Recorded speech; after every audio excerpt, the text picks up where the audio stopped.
అందరికీ యేసుక్రీస్తు నామంలో వందనాలు తెలియజేస్తున్నాను. Vision QT fellowship YouTube channel వీక్షకులందరికీ స్వాగతం.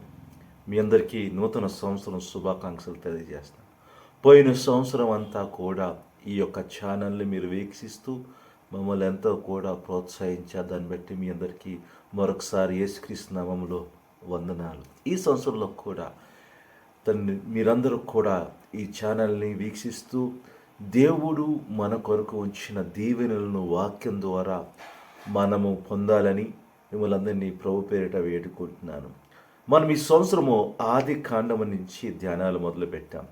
4 సంవత్సరాలు, ఈ సంవత్సరం నుంచి 4 సంవత్సరాలు మనం కంటిన్యూస్గా బైబిల్ పూర్తి చేయడానికి, ఈ యొక్క మొత్తం ఆది కాండము నుంచి ప్రకటన వరకు పూర్తి చేయడానికి మనము ప్రయత్నం చేస్తున్నాం. కనుక దయచేసి ఈ 4 సంవత్సరాలు కూడా మీరు కంటిన్యూస్గా ఈ ఛానల్ని ఫాలో అవ్వాలని ప్రభు పేరిట వేడుకుంటున్నాను. నేడు మన ధ్యానం కోసం ఏర్పాటు చేసుకున్న వాక్య భాగం ఏమనగా ఆది కాండము 1వ అధ్యాయము 14 నుంచి 25 వచనాలు. దయచేసి మీ దగ్గర బైబిల్ ఉంటే తెరవండి, కలిసి 2 వచనాలు చదువుకొని మన ధ్యానంలోకి వెళ్దాం.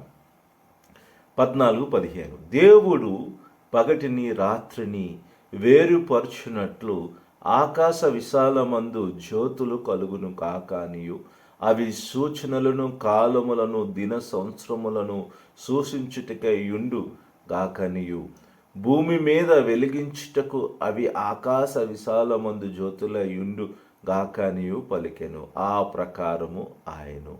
చదివిన వాక్యమును దేవుడు దీవించునుగాక. చదివిన వాక్యమును బట్టి మనం ఏర్పాటు చేసుకున్న అంశమేమనగా అగాధాన్ని నింపే దేవుడు. వాక్య భాగము బాగా చదివిన తర్వాత సారాంశాన్ని మనం గమనించినట్లయితే దేవుడు యొక్క సృష్టిని ఇక్కడ మనం గమనిస్తాం. మొదటి 3 రోజుల్లో దేవుడు వెలుగును మరియు విశాలాన్ని సృష్టించాడు కదండి. దేవుడు సృష్టిని ఇక్కడ చూస్తాం. చీకటిని మరియు గందరగోళాన్ని తరిమి కొట్టినట్లుగా ఇక్కడ మనం చూస్తాం. నేటి వాక్య భాగంలో దేవుడు తన సృష్టిని పరిపాలించడానికి మరియు ప్రపంచాన్ని నింపడానికి జీవులను సృష్టించాడు. 4వ రోజున ఆయన పగలు మరియు రాత్రిని పరిపాలించడానికి సూర్య చంద్రులను నక్షత్రాలను చేసినట్లుగా మనం చూస్తాం. వాటి ద్వారా మనము సమయాలను కాలాలను లెక్కించడానికి వీలు కలుగుతుందని దేవుడు ఇక్కడ రాసి ఇచ్చాడు. 5వ రోజున ఆయన సముద్రంలో చేపలను జలరాశులను సృష్టించాడు కదండి. 6వ రోజున ఆయన భూమి ప్రతి రకమైన జంతువులను సృష్టించాడు. మనం ఇవన్నీ కూడా ఇక్కడ దేవుని యొక్క సృష్టిని ఏ విధంగా చేశాడు, ఏ విధంగా వాటిని ఎక్కడెక్కడ ఉంచాడో మనం చూస్తాం. కనుక ఈ వాక్య భాగాన్ని మనం ఈ విధంగా చదివితే సారాంశాన్ని గమనించడానికి వీలు కలుగుతుంది. ఇంకా మనం గమనించినట్లయితే మన దేవుని గురించిన గొప్ప సత్యాలు తెలుసుకోవడానికి వీలు కలుగుతుంది. 14-25 వచనాలు. దేవుడు ప్రపంచాన్ని సృష్టించాడు కదండి. తన యొక్క జ్ఞానం చేత, తన శక్తితో సృష్టించాడు కదండి. మన దేవుని యొక్క శక్తిని మనం ఇక్కడ అర్థం చేసుకోవాలి. ఎందుకంటే ఆయన శక్తిని మనం ఎంత లోతుగా మనము గ్రహిస్తే మనం అంత బలంగా విశ్వాసంలో ఉండడానికి వీలు కలుగుతుంది. ఆయన జ్ఞానాన్ని మనం అర్థం చేసుకోవాలి. ఎందుకంటే ఈ ప్రపంచాన్ని, విశ్వాన్ని చూసినప్పుడు మన జ్ఞానము సరిపోదు. మనం దాన్ని అర్థం చేసుకోవడానికి మన శక్తి చాలదు. ఎందుకంటే అంత గొప్ప దేవుడిని దాన్ని సృష్టించాడు. ఈరోజు మన దేవుని గురించి మనము ఎలాంటి అవగాహన కలిగి ఉన్నామో ఆలోచన చేయాలి. మన దేవుడు ఎంత గొప్పవాడో మనం అర్థం చేసుకోవాలి. ఎందుకంటే మనం అర్థం చేసుకున్నప్పుడు విశ్వాసంలో బలంగా ఉండడానికి వీలు కలుగుతుంది. దేవుడు సృష్టించిన ప్రపంచం ఒక ఖాళీగా ఉండలేదండి. దాని నిండా కూడా జీవరాశులను, ఆయన మహిమను వెల్లడించే జీవులతో నిండి ఉంది కదండి. సృష్టించబడిన ప్రతీది కూడా మనం చూస్తాం. సృష్టిలో చివరిది మానవుడు కదండి. సృష్టి యొక్క పరాకాష్ట ప్రపంచాన్ని పరిపాలించడానికి మరియు నింపడానికి ఉద్దేశించబడింది. దేవుడు ప్రతి జీవికి తన స్థానాన్ని కేటాయించాడు. అవి ఒకదానిపై ఒకటి ఆధారపడడానికి మరియు సామరస్యపూర్వకంగా సమాజాన్ని ఏర్పరచడానికి వీలు కల్పించాడు. ఈ సృష్టి అంతా కూడా ఒకదాని మీద ఒకటి ఆధారపడేటట్టు దేవుడు చేశాడు కదండి. ఎందుకోసం చేశాడంటే ఆయన కోసం చేశాడు.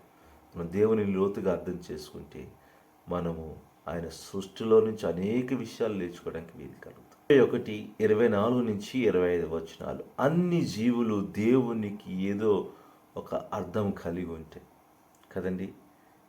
గొప్ప సముద్ర జీవుల నుండి నేలపై ప్రాకే ప్రతి జీవి కూడా, చిన్న జీవి వరకు కూడా మనం చూస్తే అన్ని దేవుని సంరక్షణలో ఉంటే అవి దేవునికి విధేయత చూపించి పనిచేస్తాయి.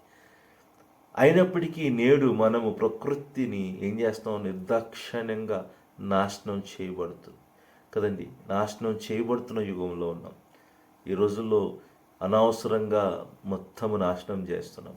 అనవసరంగా మనము పూర్తిగా ఈ సృష్టిని నాశనం చేస్తున్నాం కదండి. దేవుడు సృష్టించిన ప్రపంచంతో సామరస్యంగా ఉండడానికి, మన మార్గాలను వెతకడానికి మనం ఐక్యంగా ఉండాలి, ఆ విధంగా జీవించాలి. ప్రియమైన వాళ్ళారా, ఈ విషయాలన్నీ కూడా మనం ఆలోచన చేయాలి. లేకపోతే మనం దేవుడు యొక్క సృష్టిని నాశనం చేసే ప్రమాదం ఉంది. సంఘంగా, విశ్వాసులుగా ఈ సృష్టిని సంరక్షించడానికి మన పాత్ర ఏంటో మనం అర్థం చేసుకోవాలి. ఎందుకంటే ఆ బాధ్యతను మన దేవుడు మనకి సంఘం పైన, విశ్వాసులపైన ఇచ్చాడు. సృష్టిని సంరక్షించాలి, సృష్టిని కాపాడాలి. ఎందుకంటే సృష్టి అనేది దేవుడు సృష్టించిన గొప్ప తన యొక్క శక్తిని సూచిస్తుంది, తన జ్ఞానాన్ని సూచిస్తుంది. దాన్ని నాశనం చేస్తే మనం కూడా ఇబ్బందులు పడవలసి వస్తుంది. కనుక ఆలోచన చేద్దాం, పరిశీలించుకుందాం, ప్రార్థన చేసుకుందాం. ప్రభా, మీ నామానికి ఎంతో వందనాలు, నీ వాక్యముని బట్టి వందనాలు తండ్రి. ఇప్పటి వరకు నీ యొక్క సత్యాన్ని తెలుసుకోవడానికి సాయం చేసావు. అవునైనా ఈ సృష్టి నువ్వు సృష్టించిందినైనా నీ జ్ఞానంతో ప్రభా సృష్టించు, మాకు ఇచ్చావు తండ్రి. దాన్ని సంరక్షిస్తూ దాన్ని బాగా చూసుకోవడానికి సాయం చేయండి. ప్రతి ఒక్కరిని బలపరచమని యేసుక్రీస్తు నామంలో ప్రార్థన చేసి పెట్టుకుంటున్నాం తండ్రి, ఆమేన్. ప్రియమైన వాళ్ళారా, ఇప్పటి వరకు దేవుని వాక్యమును ఓపికగా విన్నారు. దాన్ని బట్టి మీ అందరికీ వందనాలు. మీ అనుభవాలను మాతో పంచుకోవాలని ఆశపడుతున్నట్లయితే మమ్మల్ని సంప్రదించండి. దేవుని కృప మీకు ఎల్లప్పుడూ తోడైండును గాక, ఆమేన్.